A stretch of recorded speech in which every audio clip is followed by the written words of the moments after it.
Efallai eich bod chi wedi clywed yn fwyd yn cael ei alw nôl yn y newyddion neu ar y cyfryngau cymdeithasu, ond beth mae e'n olygu a phan mae angen i ni wneud hyn. Dewch i ni ddysgu ragor.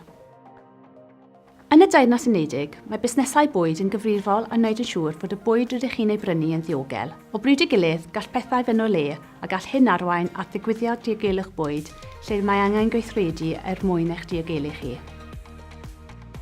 Mae nifer o resymau pan gall bwyd fod yn aniogel. Enghraifft, os yw'r wybodaeth aml ar gennau ar y label yn anghywir, neu os oes pryderon am bacteria sy'n achosi gwenwyn bwyd fel salmonella.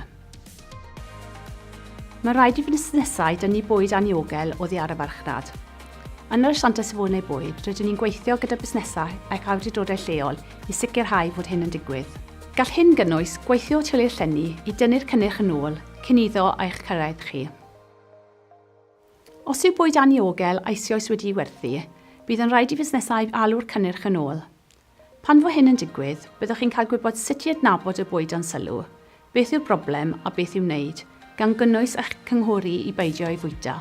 Y tro nesaf rydych chi'n siopa, cofiwch gadw llygad ar yr hysbysiadau a fydd yn tynnu sylw at y wybodaeth hon mewn siopa lle roedd y bwyd ar werth. Yn yr asiantau safonau bwyd, rydyn ni'n cyhoeddi'r rybyddion ar ein gwefan pan fod busnesau wedi galw bwyd yn ôl. Gallwch gyfrestru yn system rybyddion i gael yr wybodaeth diweddaraf am bryderon diogelwch bwyd dros e-bost neu drwy neges destun. Os oes gennych chi alergedd, anoddefiad neu sensitifrwydd penodol, gallwch chi ddewis clywed am y rybyddion sy'n berthnasol i chi.